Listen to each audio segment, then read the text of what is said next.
Y en cuanto a la jornada de hoy, pues hoy es una jornada especial que bueno, pues, ha sido a propuesta precisamente de una de las empresas de la Alianza CEO por la Diversidad, que nos dijo bueno, que quería tratar un poquito una de esas dimensiones de la diversidad en la que no habíamos entrado todavía, que es la personalidad.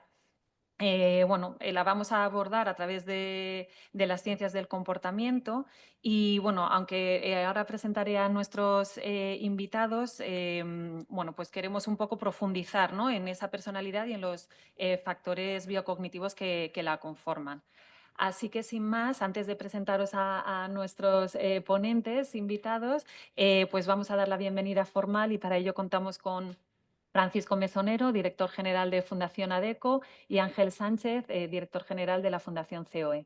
A continuación, pues nos van a hablar desde Isora Neurociencia, que es una institución internacional dedicada a la investigación, a la formación y a la aplicación de las neurociencias, comprometida con la innovación y la excelencia en el ámbito de la salud y del desarrollo humano. Muy importante este último apunte. Y para ello, pues tenemos la suerte, porque la verdad que ha sido un gusto conoceros estas sesiones que hemos estado hablando y teneros hoy aquí. Contamos con el doctor Hernán Cerna, cofundador y presidente de Isora Neurociencia. Voy a reducir porque tiene un currículum de verdad impresionante, con lo cual, bueno, pues voy a dar solamente unas pinceladas, pero es médico y máster en psiconeuroinmunología, con una sólida trayectoria internacional en la intersección entre ciencia, educación y práctica aplicada. Divulgador científico, también en el ámbito empresarial. Bueno, ha implementado diferentes modelos propios para la gestión del talento, el cambio organizacional y el desarrollo de equipos de alto rendimiento. Entre otras muchas cosas, como digo. Y le acompaña también, muchísimas gracias a los dos, de verdad, Álvaro Capitán, que también es cofundador y CEO de Isora Neurociencia y también tiene un amplio currículum. Enhorabuena a los dos. Y él es consultor, comunicador y especialista en desarrollo neurofuncional con amplia experiencia internacional en la aplicación de la neurociencia al ámbito empresarial. Y ha liderado bueno, pues proyectos estratégicos, procesos de mentoring y de coaching para ejecutivos y altos directivos, ¿verdad? Muchísimas gracias a los dos, de verdad. Y adelante, voy a compartir la presentación. Ahí está. Bueno, muchísimas gracias. Lo primero, Marta, Pablo, Alicia, que estás por ahí detrás. Muchas gracias tanto a Ángel como a Paco por sus palabras, por la presentación. Gracias a todas las personas que estáis aquí presentes en este foro de la COE. Gracias a las personas que estáis también online. Es un placer realmente estar aquí con todos vosotros en formato híbrido, tanto los que estáis aquí como los que están escuchándonos desde cualquier parte de España, en este caso. Y es un honor que en este caso la Fundación ADECO y a través de la Fundación COE nos hayan invitado para este evento y para hablar un poco dentro de la diversidad de algo que quizá no se conozca demasiado o no se haya abordado tanto, que es la parte biopsicosocial desde el punto de vista de la salud, como bien ha dicho Pablo en las palabras que ha indicado. Yo voy a dejar de momento o inicialmente la palabra al doctor Cerna, a mi socio, que va a empezar a hablar sobre lo que veis aquí, diversidad, que no se ve incluir desde el cerebro, que creemos que es algo vital, importante, y que desde nuestra experiencia a nivel empresarial y a nivel individual y personal puede y ha creado y creemos que va a crear una diferencia muy, muy grande por lo que estamos observando, sobre todo después de lo que vivimos todos en pandemia, que ha habido como un pequeño cambio de paradigma, aunque quizá debería haber cambiado un poquitín antes. Entonces, Hernán. Bueno, muy buenos días a todos. Hablar de diversidad es algo que oímos todos los días, pero yo, además de una dimensión clínica, hoy voy a hablaros desde una visión diferente.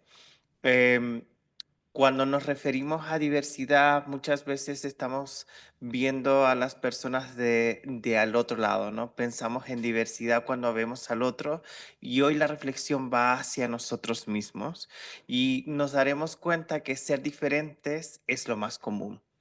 porque hoy las estadísticas son aplastantes y nos hablan de que especialmente en los últimos años no teníamos conciencia que gran parte de la población de los que estáis aquí presentes posiblemente tengamos a alguien que tenga trastornos de déficit de atención, a lo mejor tengo a alguien que tiene Asperger o tiene autismo, o tengamos diferentes condiciones, porque uno de cada 36 niños nacidos vivos en el mundo, según la CDC, es autista.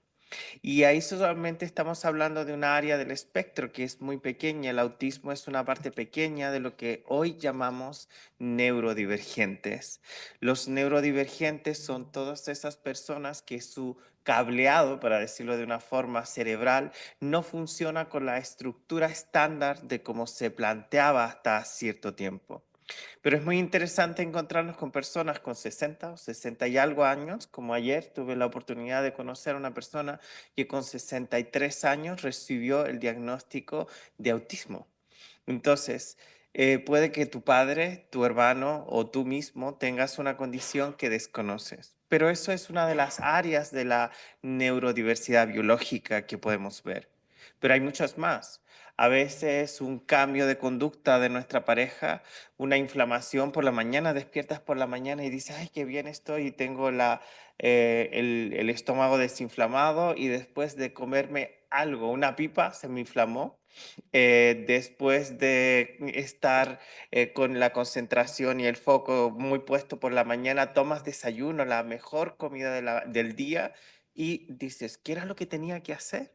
Y estamos hablando de una alteración de microbiota, pues todo eso está diciéndonos que nuestra diversidad desde un punto de vista biológico nos está dando otras pautas. Y parte de eso es lo que yo quiero mostraros hoy, que somos más cercanos de lo que parecemos y de lo que creemos como absoluto o lo que la ciencia pensaba hasta hace unos años, somos pura biología. Sí, pero ¿hasta dónde? Porque hoy nos decía Pablo, somos un 99,9% iguales en nuestro ADN. Sí, pero vamos a hacer una diferencia. Hoy sabemos que la genética solo representa un 2%, o sea que lo que traes de tus padres representa solo un 2% y el 98% restante se llama epigenética, lo que está más allá de la genética. Y la epigenética la podemos modelar, la podemos modificar y podemos hacer modificaciones sustanciales en esa epigenética. O sea que no somos como venimos programados, sino que nos podemos programar para ser. Y eso es parte de lo que quiero contaros hoy. Bien, ahí tenéis la... Tengo que apagar yo. Disculpa que no estamos acostumbrados a quitar y poner el micro. Como veis ahí, el objetivo o los objetivos del encuentro creo que son bastante claros. Si hemos elegido esta diapositiva o esta metáfora del ojo, del foco, porque pensamos, como he dicho al inicio, que quizá el cambio de foco o un cambio de dirección dentro de lo que puede ser la empresa y las personas es algo que quizá haya que plantearse o os tengáis que plantear tanto desde direcciones generales, direcciones de recursos humanos, etcétera. Y aquí queremos invitaros a comprender qué pasa, qué ocurre a una persona cuando cuerpo y cerebro no se encuentran alineados con el entorno, que ocurre muchas veces como algunos ejemplos que ya ha empezado a indicar el doctor Cerna. Y cómo desde la empresa se puede apoyar no solamente de una manera individual a esas personas, que lógicamente es importante, sino también convergerles y llevar a esas personas a maximizar su desarrollo, su competitividad y a integrarlos dentro de un equipo. Entonces, hoy la idea no es venir a hablar de problemas, ni mucho menos, sino de posibilidades, de futuro. Una mirada integradora desde a lo que nos dedicamos nosotros, que es obviamente la ciencia, pero también desde la experiencia y desde un componente muy humano, que es una de las cosas que nosotros tenemos muy claro desde que hace años trabajamos en conjunto. Por lo tanto, al terminar esta conferencia y teniendo en cuenta la metáfora de la visión del ojo, lo que queremos es que podáis mirar, si es posible, vuestros equipos de una manera diferente, hablando de equipos, pero también hablando de personas individuales, porque vais a ver casos, simulaciones, situaciones que hemos vivido que realmente pueden ser clarificadoras para entender que la salud tiene y juega un papel extremadamente importante en la condición de una persona cuando estamos hablando de trabajo y de competitividad. Y para comenzar, dentro de lo que creemos que es bastante relevante, hay algo que se llama enmascaramiento, en inglés masking, I was in peak La verdad es que que ahí sí, que pasó a Robbie estaba en el Williams. peor momento de una depresión en and ese momento de mi vida in English we call it y masking. estaba enmascarando, como se I suele am an decir. Olympic Y champion. yo soy el campeón olímpico del enmascaramiento de mis How I truly sentimientos feel or how I truly auténticos, felt. o como me sentía entonces. Por lo menos On stage. 2 horas sobre el escenario, una noche, lo podía Peak of my ocultar completamente. Fue la cumbre de mi carrera, una de las mejores actuaciones de mi vida, y sin embargo me fui a casa y no sentía nada más que tristeza. and it was profound. Y muy profunda, ¿eh? Una tristeza muy profunda. Pero era porque, pues, mentally ill. mentalmente no estaba bien, tenía un problema de salud mental. Bueno, el masking es una palabra que usamos mucho, esa estrategia de masking o de enmascaramiento, camuflaje, cuando hablamos de neurodiversidad. Y es una palabra una acepción que yo menciono mucho. Y voy a hablaros de lo que puede provocar el masking en los niños y en los adultos. El masking muy a menudo es una forma de que nosotros nos relacionamos ante el mundo para que el mundo vea cómo somos para poder sentirnos aceptados, adaptados, integrados, bienvenidos. Y lamentablemente hoy, a día de hoy, el masking es más profundo, especialmente en nuestras niñas. El diagnóstico del espectro autista en niñas es muy inferior. Se diagnostican 6 niños autistas por cada niña que se diagnostica. No porque no existan más niñas autistas, sino todo lo contrario, es porque las niñas aprendéis desde pequeñas a hacer masking, a adaptaros, a sonreír, a estar en la disposición que se espera, y muchas de ellas terminan con unos estados realmente complejos. Hoy una de las causas de muerte más importantes dentro de la Unión Europea, donde tenemos cada vez menos población, es el suicidio juvenil. Y esto es una de las cuestiones provocadas por el masking, por esa expresión de que tenemos que parecer, tenemos que ser o tenemos que comportarnos como deberíamos ser. Pero no solo en el masking con una consecuencia tan dura como la que acabo de mencionar, sino con dificultades psicológicas, con dolor emocional, con patologías autoinmunes después. El masking es algo que muchos de los autistas aprendemos a hacer, y hablo en primera persona porque yo tengo síndrome del espectro autista. Me diagnosticaron con muchos diagnósticos diferentes hasta que llegué al diagnóstico de autismo cuando cambió el DSM-5, porque antes en el manual de diagnóstico no se consideraba autismo, síndrome de Savant se consideraban altas capacidades, entrábamos en otra área.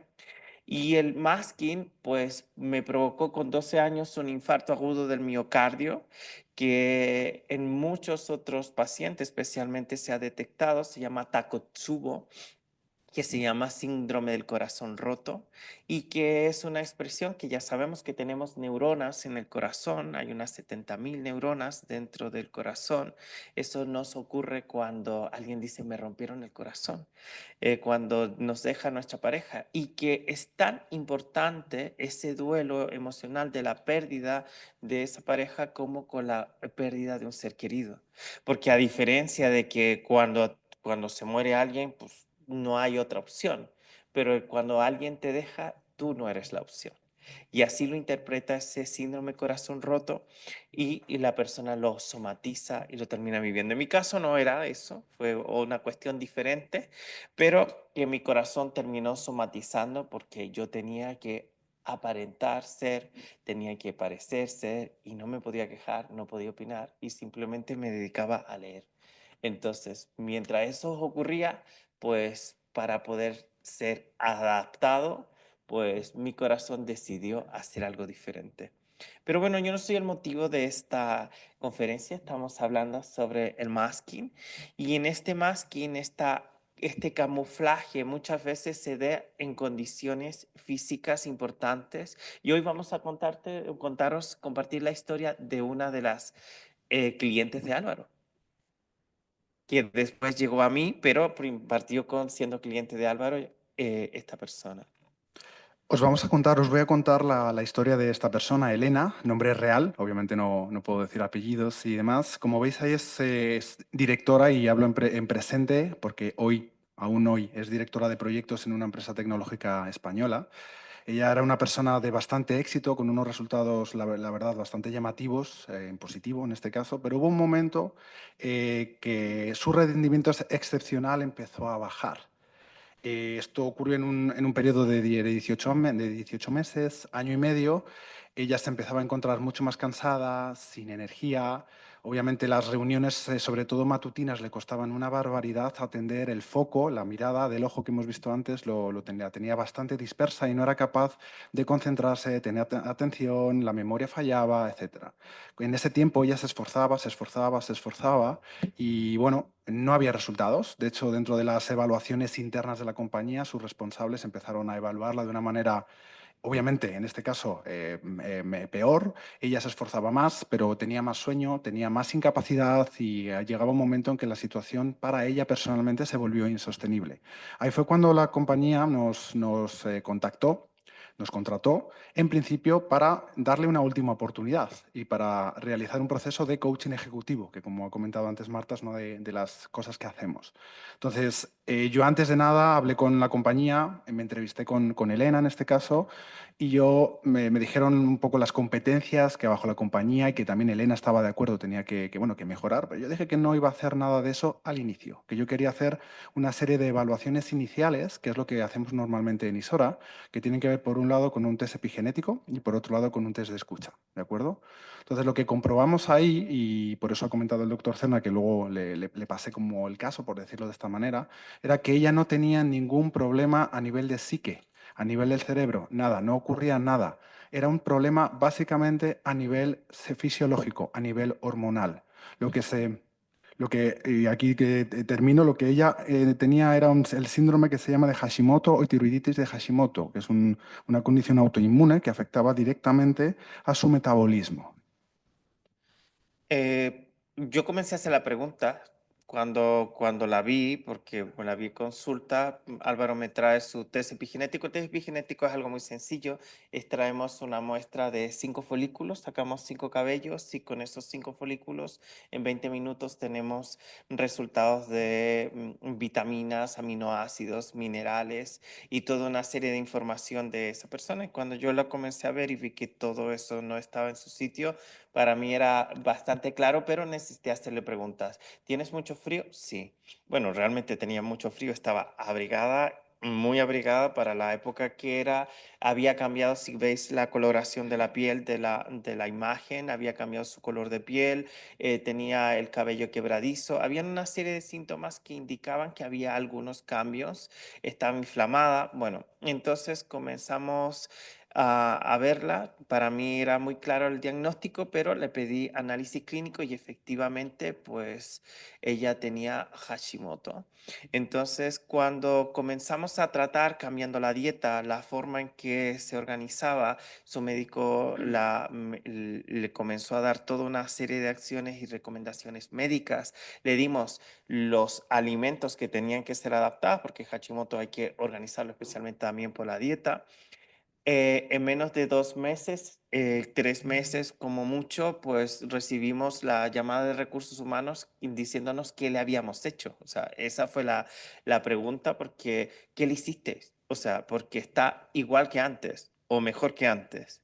Y no se trataba de una cuestión de rendimiento, no se trataba de una cuestión de motivación, no se trataba de un problema de persona, pero no se habían dado cuenta dentro de los análisis que le habían hecho que ella estaba presentando Hashimoto porque había una alteración dentro de sus hormonas tiroides, pero que no era lo suficientemente habitual.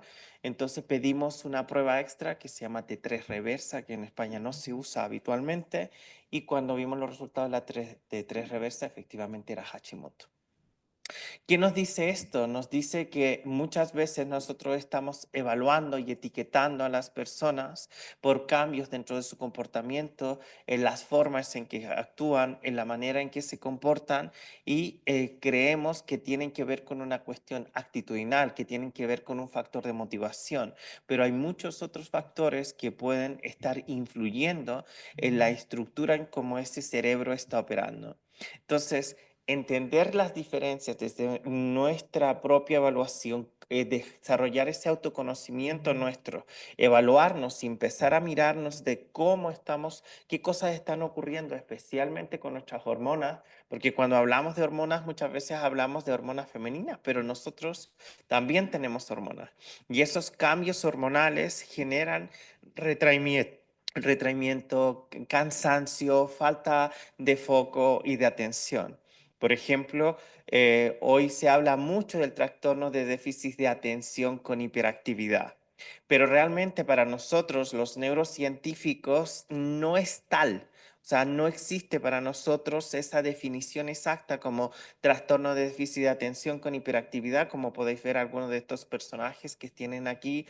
Bueno, Richard Branson tiene dislexia. Entonces, pero cada una de estas personas que están aquí tiene una neurodiversidad, una forma distinta de procesar su cerebro. Y en el caso del déficit de atención, como por ejemplo presenta Whoopi Goldberg, ella tiene un déficit de atención con hiperactividad, no se trata de eso, se trata de un hiperfoco que el cerebro plantea para aquellas actividades que le son de interés. Y esto es muy importante que lo tengáis en cuenta. Me dice alguien, pero ¿cómo mi hijo puede tener trastorno de déficit de atención y no se entera de nada en el colegio? Pero cuando se pone a leer algo que le gusta, se lo dice, te lo cuenta, se sabe los personajes, la historia, no sé qué. Claro, porque tiene hiperfoco solo para lo que le interesa.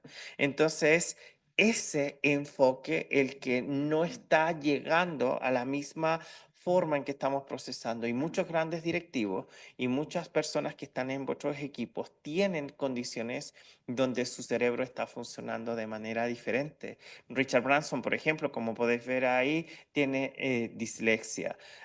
Por ejemplo, Selena Gómez tiene un problema de depresión endógena. O sea, hay un problema a nivel bioquímico dentro de su cerebro. Y así cada uno de ellos van a tener una condición neurológica distinta, pero su talento no se ha mermado por el hecho de tener una condición. Y me refiero a este término especialmente a condición, no a trastorno, porque la Sociedad Médica Española, la Real Sociedad Médica Española, lo que ha hecho es unirse ahora mismo, hace muy poco, en abril, hace unos cuantos días, a la definición que usamos en neurociencia, que no hablamos de trastorno, sino que hablamos de condición, porque nuestro cerebro está condicionado por nuestra visión biológica, por nuestra estructura biológica, para responder así. Por lo tanto, no es que tengamos una deficiencia, sino que en muchos casos es una virtud que no se está utilizando. Ya hablaremos de eso.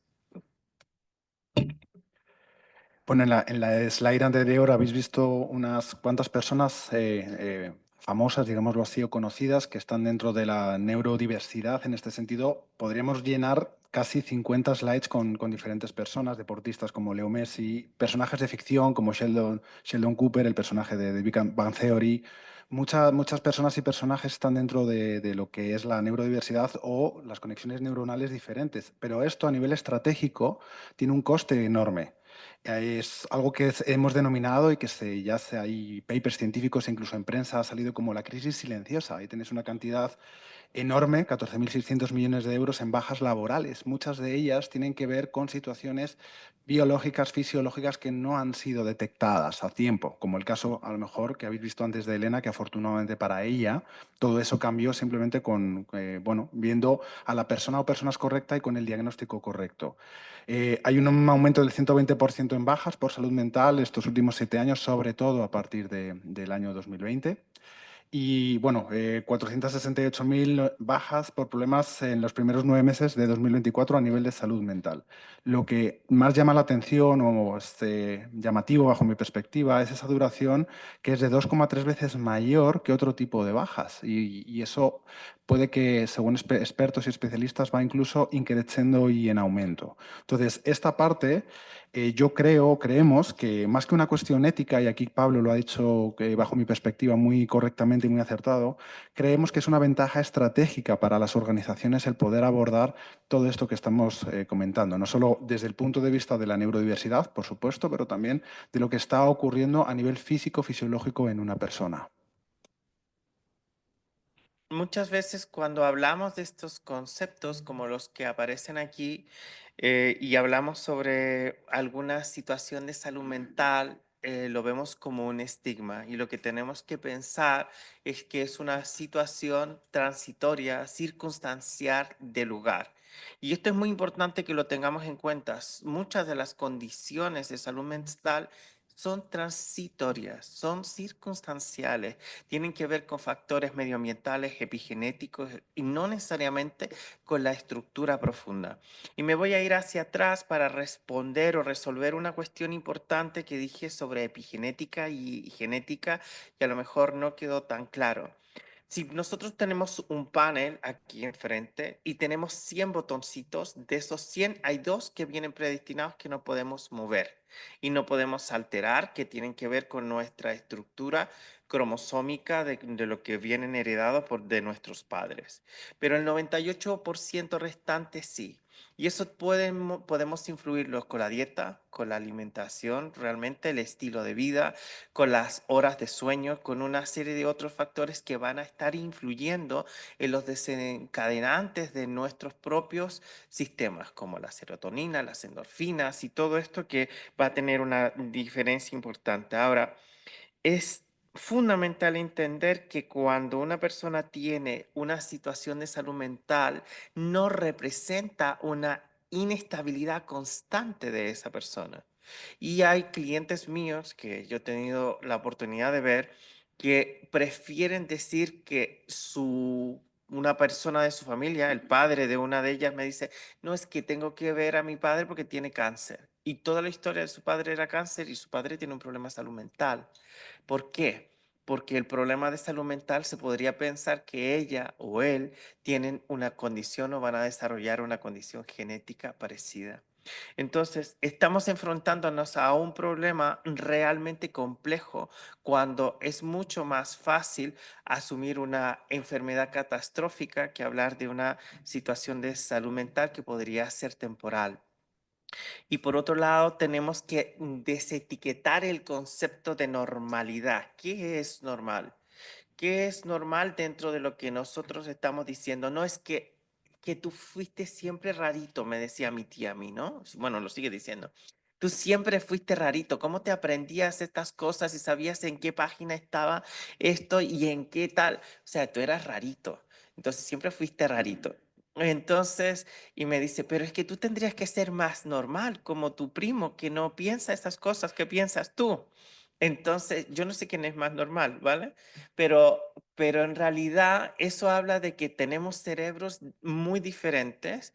Entonces, y dice, y lo peor ahora es que con los años tu primo se está volviendo rarito. O sea, y digo, ¿y eso qué es? O sea, sí, desde que se casó con la mujer esta que tiene ahora, que es media hippie o así, se ha vuelto rarito porque escucha esta música clásica. ¿Tú te lo crees? O sea, escuchando música clásica, contándome de un concierto y que hasta lloró en el concierto, es que tu primo está fatal, ¿no? Entonces, tiene algunas de esas cosas que tú dices en tus cursos y Entonces era súper gracioso escucharla a ella y decir, wow, o sea, qué interesante es ver, porque yo le digo, pero tú eres un poco, te gusta ponerle a la gente etiqueta y discriminar. No, si yo no tengo ningún problema con la gente que es diferente, si yo tengo una amiga que es de no sé dónde y tengo un amigo que es de no sé cuánto, incluso tengo una amiga que es de talla baja, así que yo no discrimino a nadie, pero es que vosotros sois raritos. Entonces,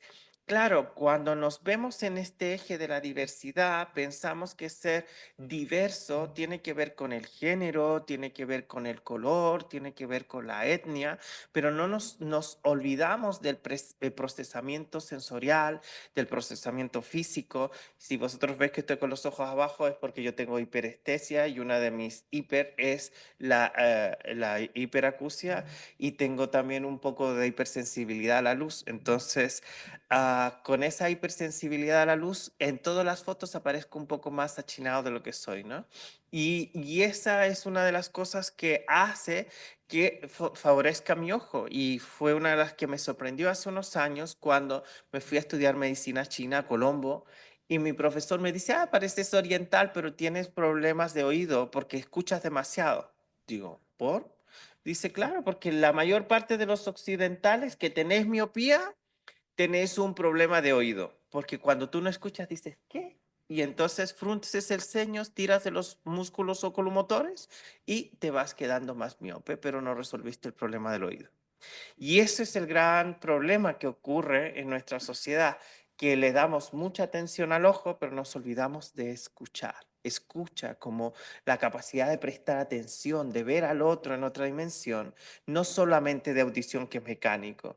Y cuando nosotros escuchamos a otro y cuando prestamos atención y tiramos de estos músculos oculomotores, generamos una empatía mayor.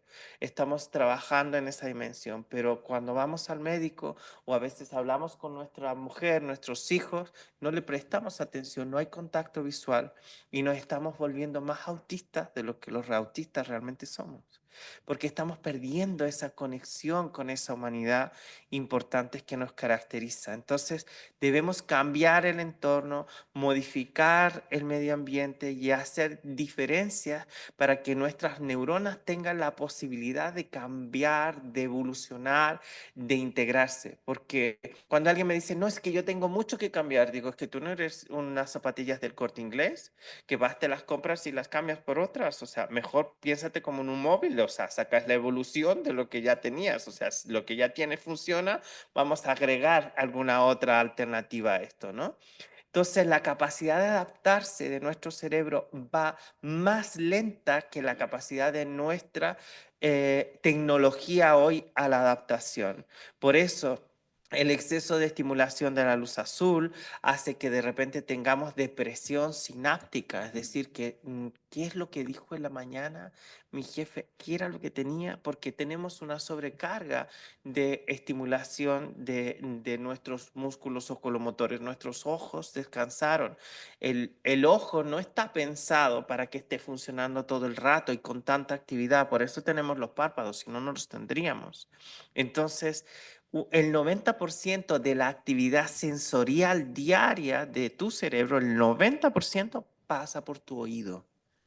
El 90% de lo que ocurre en ti pasa en el oído y tú registras desde la 8ª semana de gestación todo lo que ha ocurrido con tu vida en el oído izquierdo y en el oído derecho los últimos 2 años. Por eso podemos tener un mapa de cómo está procesando un cerebro. Entonces, cuando hablamos de potenciación sináptica, muchas veces tenemos una potenciación sináptica negativa, un sesgo de negatividad, de lo peor que podría pasar, de lo que las cosas terribles que podrían ocurrir. Eso lo hace la prensa todos los días, ¿no? Contando lo peor que podría pasar. Y en esa conexión estamos fijando un funcionamiento de nuestro cerebro y lo mantenemos ahí con el freno puesto. Muchas veces no nos permitimos actuar de forma diferente. Y cuando en el 98 Judy Singer trata de integrarnos a nosotros para que no nos viéramos como los raritos, sino que habla del concepto de neurodiversidad, como estos cerebros que yo denomino cerebros mosaicos, donde no partimos desde la linealidad, sino que como los mosaicos de Gaudí, vamos integrando esas diferentes partes, diferentes conexiones y diferentes colores, podemos concretar y generar ese cambio. Pero esa neurodiversidad incluye a los neurodivergentes, como yo, y a los neurotípicos, como Álvaro. Siempre nos metemos con Álvaro porque es neurotípico y él es el único neurotípico de nuestra empresa casi, porque casi todos los demás somos neurodivergentes. Uno tiene déficit de atención, otro hiperactividad, otro dislexia, discalculia, dispraxia, bueno, de todos. Entonces, Pero el neurotípico está dentro de ese conjunto de la neurodiversidad. Pero para mi tía sería el normal y el rarito, ¿no? Entonces, dentro de esa base es que muchas veces los médicos todavía seguimos diciéndole, no, pero si tu hijo, es que es normal que esté así. Hombre, normal, hay cosas que no son tan normales, ¿no? Y lo que tenemos que darnos cuenta es que la neurodiversidad desde el punto de vista cerebral, no solo desde el punto de vista biológico, con las patologías que podemos mencionar, con los problemas inflamatorios a día de hoy, porque si tuviéramos que decir que el que esté libre de inflamación arroje la primera piedra, pues ya con eso nos libramos todos, ¿no? Casi el 97% de las patologías hoy tienen origen inflamatorio. Por eso la OMS dice que el 90% de las enfermedades tienen carácter psicosomático. Entonces, ¿qué estamos diciendo con eso? La neurodiversidad es multifactorial. Las condiciones neurodiversas como el trastorno de déficit de atención, la dispraxia, la dislexia, la discalculia, el Tourette, el autismo, todo eso cada vez va a ser el pan de cada día. Pero vuestras organizaciones están preparadas para poder trabajar con personas así, para tener, me encantan los espacios open space. Llegan ahí y tráete a alguien que tenga TDAH a trabajar a un sitio open space. ¿Vais a poder conseguir que tenga buenos resultados? ¿Vas a tener a un Asperger como yo o que tiene un síndrome de Savant súper fuerte en un espacio pequeño, reducido, con muchas luces, o con que tenga un compañero de trabajo que le encante tocar y abrazarlo? Pues mi jefe es muy tocón y yo esté así, ¿no? ¿Sí? Por eso los quirófanos es un espacio ideal para muchos de nosotros porque nadie nos toca.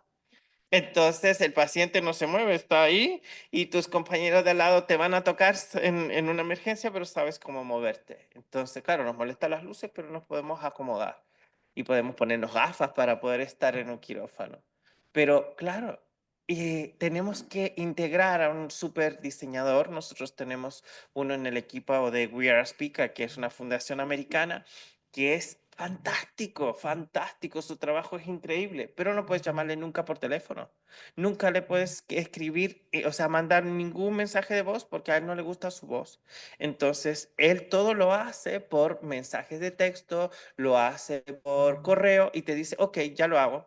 ¿Cuántas propuestas quieres? 7. ¿Y con qué visiones? Tal. Ok, te hace las preguntas y después te dices, el día lunes a las 7 de la tarde lo necesito. El día lunes a las 5 de la tarde tienes 11 propuestas, diferentes estilos, no sé qué, pero él no no lo has visto por la cámara, no se te va a mostrar por la cámara, ni va a hablar contigo por teléfono. Todo lo hace por escrito. Y esa persona que hace el trabajo de 4, la vamos a dejar fuera porque vamos a hacer un proceso de selección donde queremos que esa persona nos responda la típica pregunta de ¿qué esperas de esta empresa? Pues que me pague. O sea, y hacer cosas que me diviertan. O sea, donde va a ser súper literal con sus preguntas y te va a responder lo que realmente siente, no lo que se espera de una entrevista de trabajo.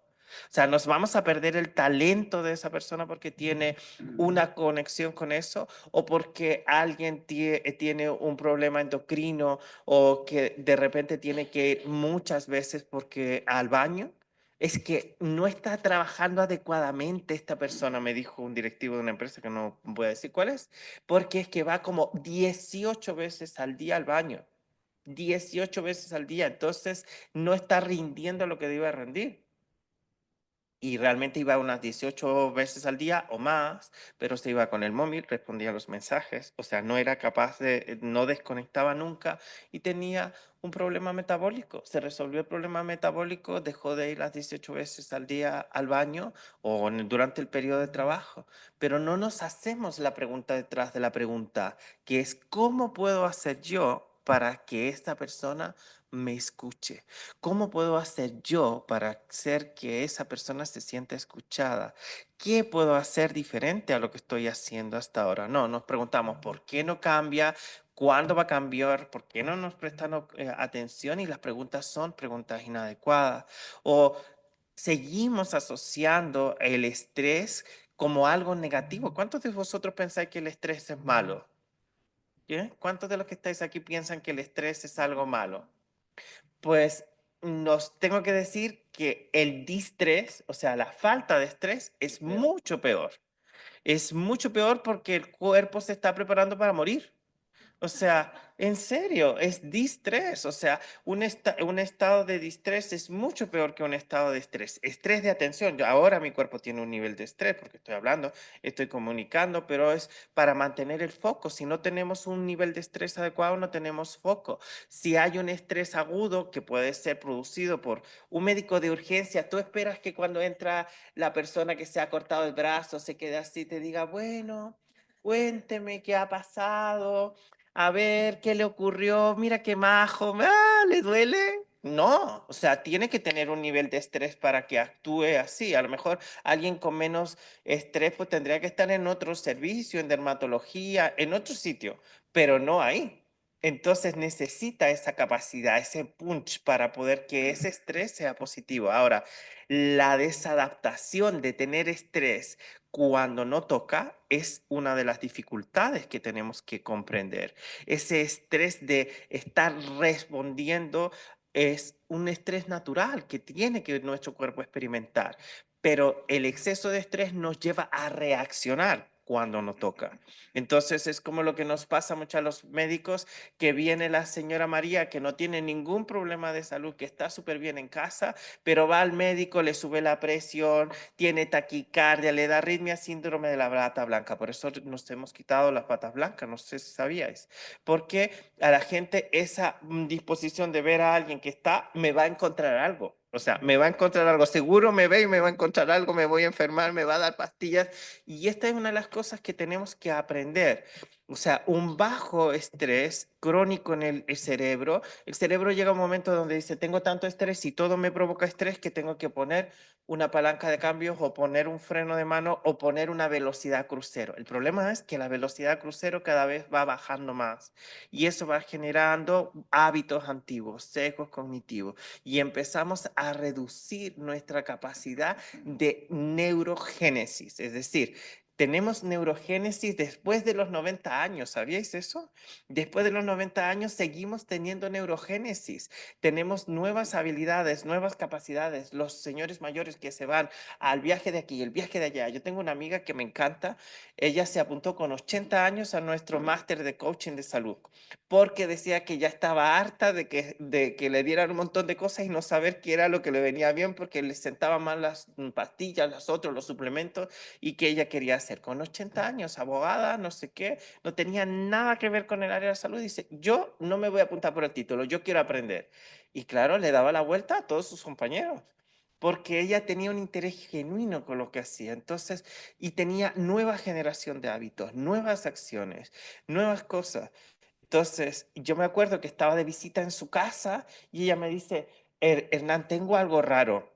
Yo creo que tengo una cosa así como extraña en el intestino, así, pero por no sé qué. Y le digo, no, no, lo que tienes es una apendicitis. Vamos, no, hombre, hasta a mi edad voy a tener apendicitis.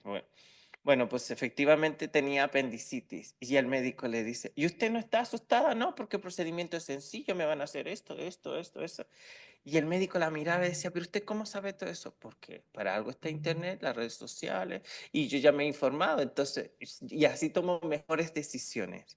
Y esta es una de las cosas importantes que nos afectan a nivel de nuestro cerebro. La amígdala cerebral, que es la que procesa las emociones, normalmente se vuelve un secuestro de la amígdala cuando no sabemos qué vamos a hacer, cuál es el paso siguiente. Una persona que está asustada con un dato o que el Departamento de Recursos Humanos les llama y cuando llama del Departamento de Recursos Humanos parece que es que van a darle un castigo, no es por algo positivo, pues no vas a tener la misma respuesta. Entonces, ¿por qué hay un secuestro de la amígdala? O tratar de discutir con alguien cuando está en ese estado de secuestro de la amígdala, no tienes mucho que hacer. O sea, vamos a respirar.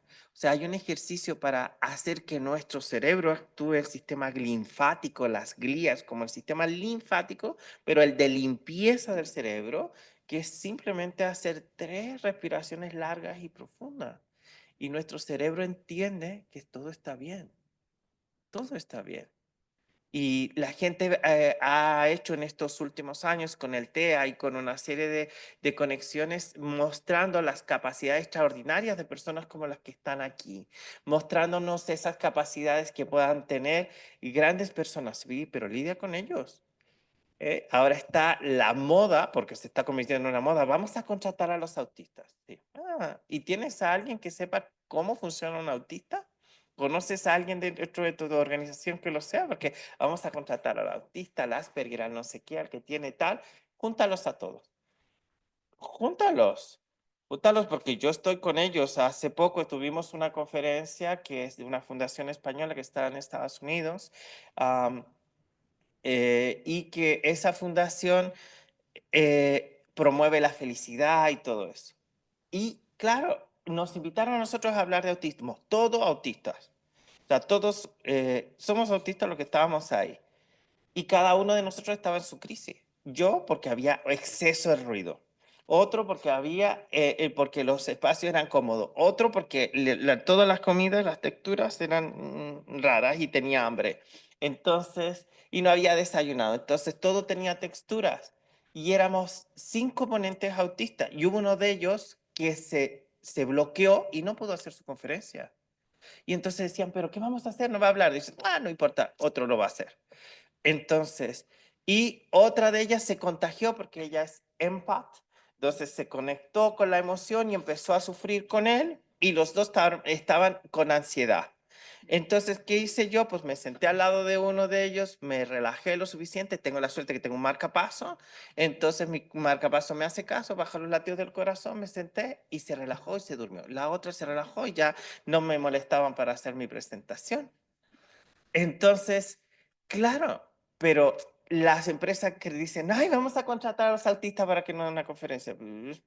Cuidado, tenemos que tener, esa integración tiene que ser muy buena. Por ejemplo, a algunos de como Anthony Hopkins le preguntaron, ¿qué tal? ¿Te gustó tu película, tu serie nueva, no sé qué? Yo esas porquerías no veo. O sea, en serio. Y se espera otra cosa, pero es que es autista. Entonces, cada uno de nosotros tiene que comprender hasta dónde va esto y qué es lo que estamos esperando cuando estamos desarrollando un perfil así. Pero en el caso del espectro tenemos que comprender que hay muchas variables, pero que se pueden adaptar y se pueden conseguir resultados fantásticos. ¿Cómo estás, Paula? Y por ejemplo, este es un tema de Sospechosamente, diagnóstico tardío. digo sospechosamente porque nunca había vivido la actividad que estoy teniendo ahora llevándolo sin pequeños microinfartos, ataques de ansiedad, sudores nocturnos y cosas de ese tipo. Y yo creo que es porque me he empezado a medicar, porque me diagnosticaron TDAH, trastorno de Anda. déficit de hiperactividad y atención y todas Pero estas hace cosas. mucho de eso. No, O sea, que lo descubrieron hace hace relativamente 3 poco. meses, sí. Joder. Así que viendo vídeos en TikTok Sí. me sentí muy identificada. Seguí viendo vídeos en TikTok, me hice una carpeta, me empecé a guardar cosas y dije, ojo, que ya son demasiadas casualidades, todo lo que hago, esto es un patrón. Yo pensaba que era mi personalidad y es un patrón. Entonces me empecé a medicar, me informé bien, la doctora que me atendió me dejó ver vídeos de ella en la universidad explicando que esta molécula no te crea adicción como otras pastillas psiquiátricas, y lo he probado en el programa a ver qué tal. Oye, qué gusto. Lo he vivido todas las emociones sin que me sacasen de mi centro. O sea, soy capaz de poner una lavadora y al mismo tiempo cerrar una entrevista y al mismo tiempo ir pidiendo un Cabify. Y no me... Antes hacía estas 3 cosas y alguna de ellas la hacía mal. Ya. Y ahora hasta me acuerdo de bajar la basura cuando me voy una semana de viaje. Ok, entonces la gente a veces cree que los vamos a medicar. No, es que no necesariamente. A veces hay un problema, hay una disbiosis intestinal y aquí tenemos un ejemplo. Pero ¿habéis visto cómo habla? La velocidad, cómo está procesando. Ella está viendo todo en imágenes. Ella está procesando imágenes, imágenes, imágenes y se está contando la película. Él está viendo la película a una velocidad como lo hago yo. Entonces, ella está viendo su propia capacidad de imágenes y sus cosas. Pero hazle así. Hazle eso, muévele la mano por enfrente y se va a quedar en blanco porque está generando imágenes. Entonces, si tú tienes a un autista y una persona que te está diciendo una cosa a la otra, pasa la mano por frente y le borraste las imágenes y se va a parar. Y esos microsegundos dentro de su cerebro va a generar ese que se apague la segregación de dopamina que le está produciendo su cerebro.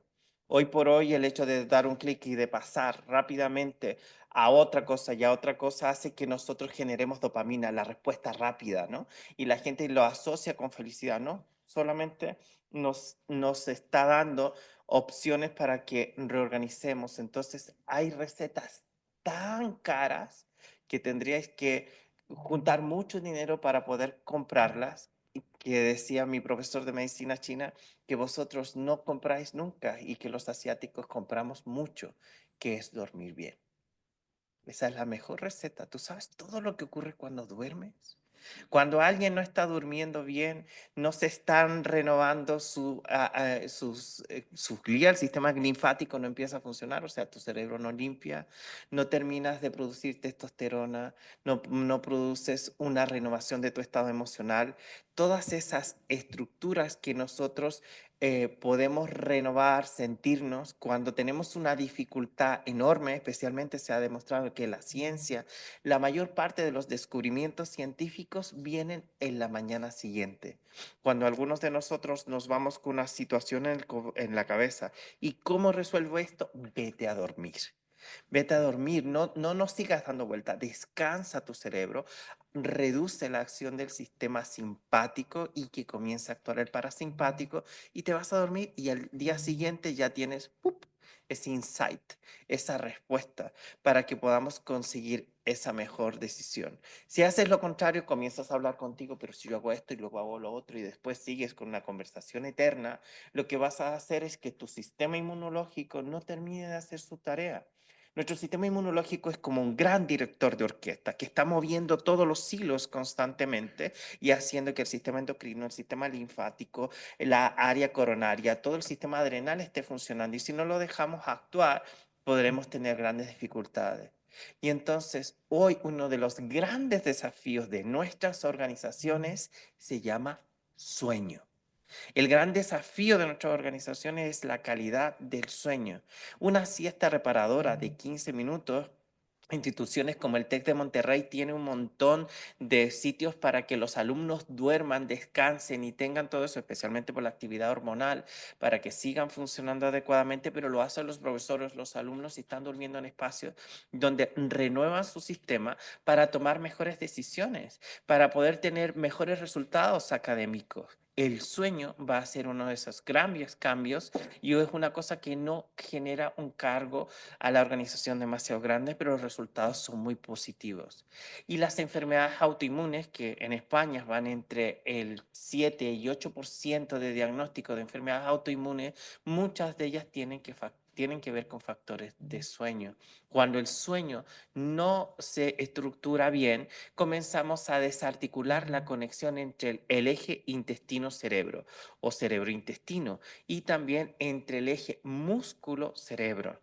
Muchos de la gente que le encanta hacer cardio, pero el factor de longevidad está en la musculatura, porque nuestros músculos activan nuestro sistema inmunológico y esa acción de nuestros músculos genera que los telómeros, que son como las fotocopiadoras de nuestras células, se mantengan activos, la telomerasa se active y que nosotros podamos funcionar mejor. Entonces, cuando los estudios de Harvard y Stanford nos dicen que hay un aumento ¿Sabes qué me ha pasado? Que me ha hecho significativo sufrir, estar del triste. nivel de no lo estrés, mucho como esto de podemos estar ver triste, aquí. pero como una cosa además perenne, ¿no? De estar triste todo el tiempo. A mí me pasa por el trabajo, sobre todo, por la sobreexposición que me viene con La Casa de Papel. Yo la relación que he tenido con mi trabajo nunca ha sido el éxito. Siempre ha sido la vocación y el amor. Porque no ganaba un duro. Y era feliz haciendo lo que hacía. Yo montaba escenarios, hacía una función por 20 pavos y un quinto de cerveza y era feliz. Y de repente La Casa de Papel revienta y soy una persona triste. Digo, ahora que lo he reventado, que estoy consiguiendo lo que siempre he pensado que quería conseguir, al pozo. Y encima lo pasaba mal, me sentía mal por pasarlo mal.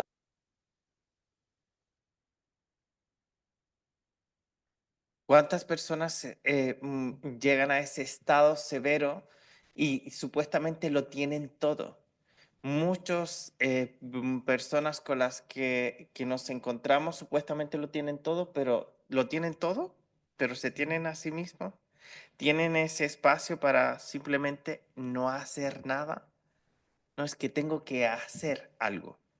Entonces, y esta es una de las condiciones que Igual que me ha pasado que me ha hecho nosotros debemos prestar atención y, por ejemplo, no tenemos que olvidar, porque desde muchas de las estructuras neuropsiquiátricas que se han grabado en nuestro sistema no vienen dadas simplemente, ya se ha adelantado mucho, no vienen dadas por nosotros ahora, vienen desde la etapa gestacional. El momento más traumático de nuestra vida es el parto.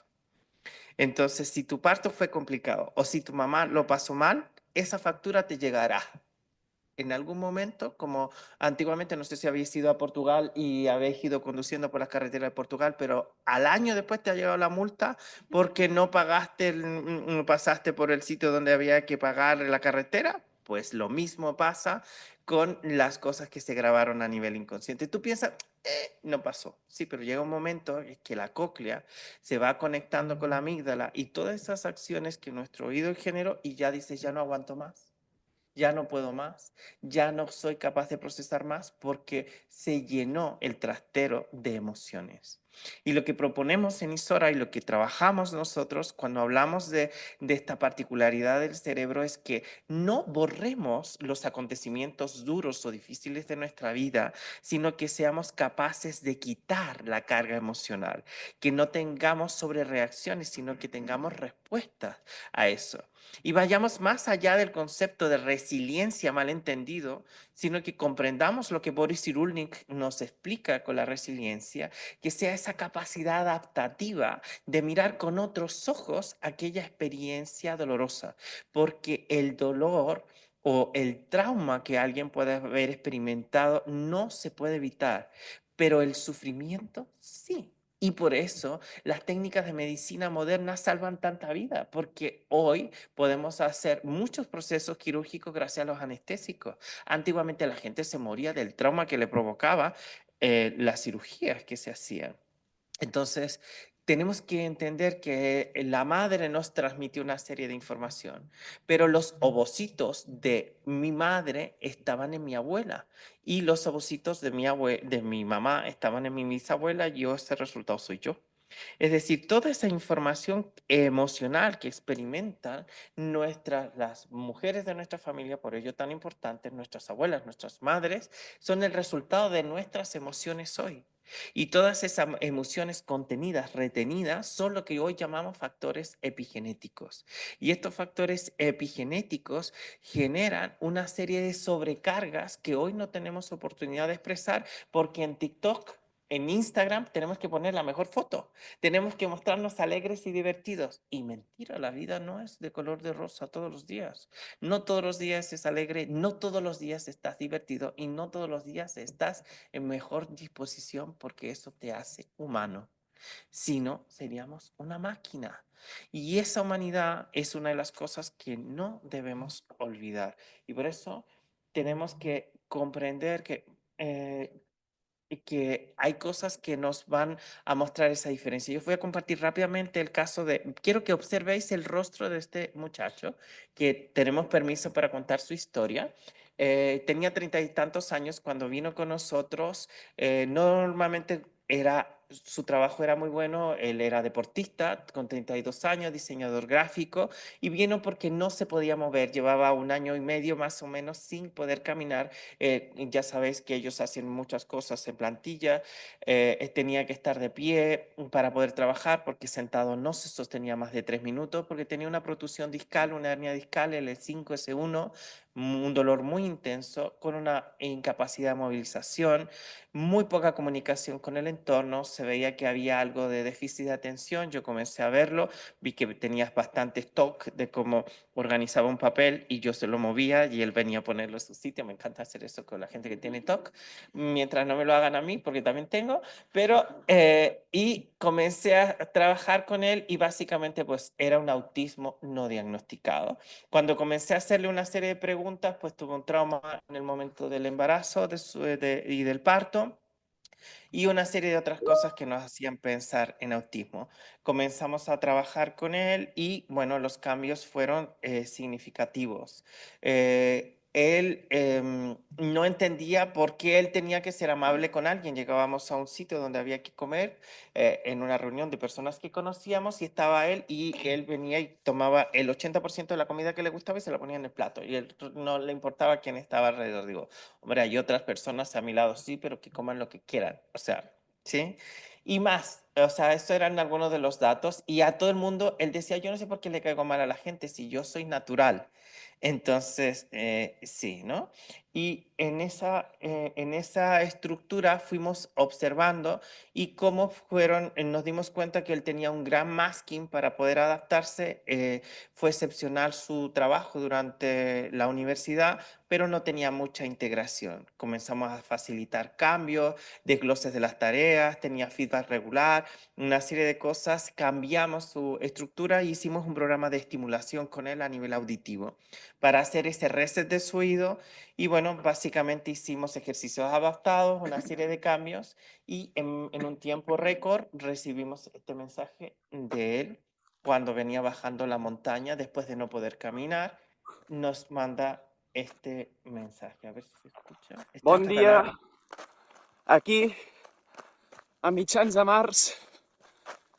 Jo no m'ho esperava, però després del mes de gener, d'haver tocat fons, de no poder ni posar-me els mitjons, ni posar-me les sabates, ni posar-me la roba, ni poder estar sentat en una cadira, i després d'estar un any i un mes que no em podia ni moure, a dia d'avui he pogut fer el castell de Borriac i estic podent començar a córrer gràcies a l'univers, gràcies per restaurar la meva salut, gràcies per deixar la meva salut de forma òptima i harmoniosa. Això és un luxe. Ara estic baixant al castell de Borriac, mig corrent. Això és el millor, estar sa. Gràcies a totes les persones que han col·laborat a restaurar la meva salut. La Maite, el Carlos, l'Hernán, el Javier i totes les persones que han col·laborat a millorar el meu estat d'ànim. Moltes gràcies a tots. Ok. 6 años después, tiene una excelente condición física, no ha vuelto a presentar ningún síntoma, porque muchas de las personas que tienen una hernia, una protusión y muchos de esos no dan síntomas, tienen que ver con factores que nuestro cerebro puede apagar o comenzar a ser distintos. No significa que en algunos casos no sea necesario la cirugía, pero él cambió su forma de actuar, de comportarse, cambió su forma de mostrarse al mundo. Cuando el trauma y todas esas situaciones emocionales que él tenía desaparecieron, cambió su aspecto físico, si lo ves, su cara se modificó, ya no está esa expresión de dolor también. Y bueno, pues hoy es un artista que expone en Nueva York, en Estados Unidos y en muchos países del mundo sus obras de arte cuando no era capaz de salir de su pueblo. Entonces, si nosotros somos capaces de adaptar el talento, de entender que esos desafíos se pueden integrar, se podrían hacer mejoras dentro de los entornos de una forma fácil, adaptar soluciones visuales, entender cuál es el periodo que podemos hacer. A lo mejor una planta hace una gran diferencia, poner a una persona en un espacio donde pueda trabajar mejor, de poder generar un espacio un poco más amplio, va a permitirnos trabajar. Yo lo veo, tengo muchos amigos neurodivergentes dentro del área de la medicina, una gran cardióloga amiga mía, cirujana. Ella opera siempre con una persona que es su instrumentista y cuando está ella, las cirugías van perfectas, pero ella no quiere entrar a quirófano si no tiene esa persona a su lado. Entonces, ¿cómo podemos generar esos soportes? Y con el tiempo lo ha logrado para poder hacer la diferencia. Vosotros tenéis en vuestras manos la capacidad de poder hacer que esto no se quede simplemente en una conferencia, en una información que transmitamos aquí desde ADECO y desde la OSD, sino que vaya mucho más allá, que logre convertirse en una aplicación práctica, que dejemos de etiquetar a la otra persona como el rarito. Aquí pues tenemos diferentes perfiles, una presentadora de Telemundo, ahí estoy yo, y hay cada uno de nosotros neurodivergentes, neurotípica, o neurodivergentes todos, de alguna forma buscamos generar ese mapa de conexión con la realidad, medir esa diferencia que se puede estar presentando con un hipotiroidismo, un hipertiroidismo que se está silente, pero que está provocando un dolor en una persona u otras cosas que a veces se están olvidando. Y como lo decía la presentadora de televisión, ella encontró la respuesta por TikTok.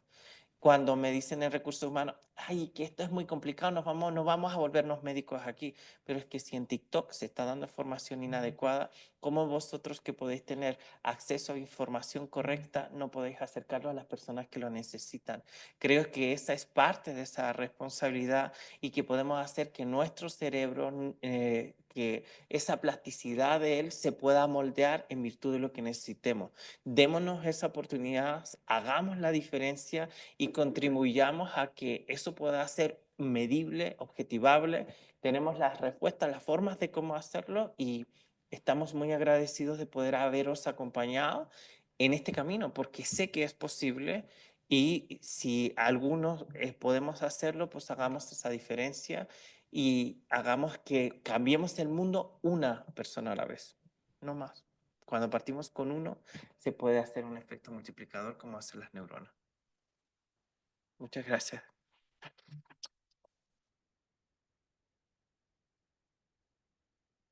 Bueno, muchas gracias nuevamente. La presentación tenía una cosita más acerca de estrategias y demás, sobre todo a nivel empresarial. Le he preguntado a Pablo y a Marta para poder enviaros, a tanto los que estáis aquí como los que están online, la propia presentación, porque hay bueno, guías, rutas que nosotros hemos desempeñado y realizado en diferentes compañías, en diferentes empresas, a nivel de la neurodivergencia, y sabemos de buena fe, por nuestra propia experiencia, que funcionan extremadamente bien. Igualmente, ha sido un placer teneros aquí, quienes están delante, a los que estáis online igualmente, y nuevamente gracias a la Fundación ADECO, a la Fundación COE, a Pablo, a Marta, a Alicia, muchísimas gracias y bueno, estamos a vuestra disposición. Gracias.